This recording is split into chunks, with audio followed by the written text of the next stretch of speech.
He was super agent Phil Gersh's signature client from the start of his acting career through his death in 1957.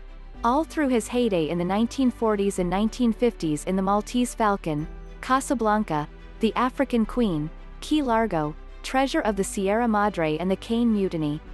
Now, Humphrey Bogart is back with the Gersh Agency, which has signed the Humphrey Bogart Estate. While estate business signings are usually mundane, this was an excuse for a trip down Hollywood's memory lane for Bob and David Gersh, who took over the agency from their father. As boys, they grew up around Bogart, and the other stars from Dad's stable that included William Holden, David Niven, Kirk Douglas, Lee J. Cobb, and Fredric March.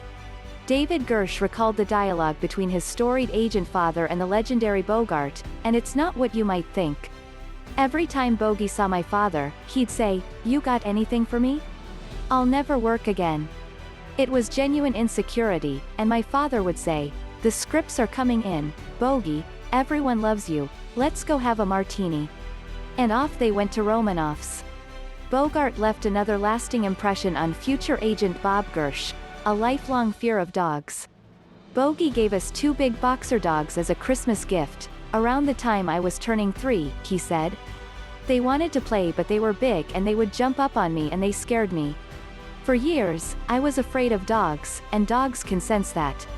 It wasn't until years later when my kids begged me to have a dog that I finally gave in.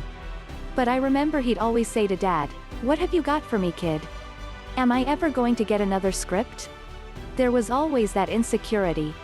It wasn't insecurity but rather loyalty that came from insecurity that eventually pushed Phil Gersh to refocus his client list away from actors and towards directors, with Bogart the notable exception.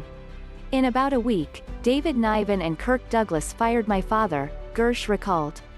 Niven did it right after my father got him around the world in 80 days. This is a somewhat famous story but the WMA agent who signed Niven died that weekend, and Niven was too embarrassed to return, but he apologized in his memoir. And then Kirk Douglas left, and guys like that never really told you why. So my father decided to swear off actors, and right away he signed the editor of Citizen Kane. And my father made the deals for Robert Wise as he directed 40 movies that included West Side Story and The Sound of Music. Phil Gersh likely never faced anything that rocked Hollywood business like the COVID pandemic. Bob Gersh is optimistic about a rebound for the Gersh Agency. Like every other Hollywood percentery that watched commissions screech to a halt, the agency had to overcome turbulence. But nearly everyone is back in place and the agency's emphasis on working actors and the prolific employment of them by streamers has certainly helped the rebound.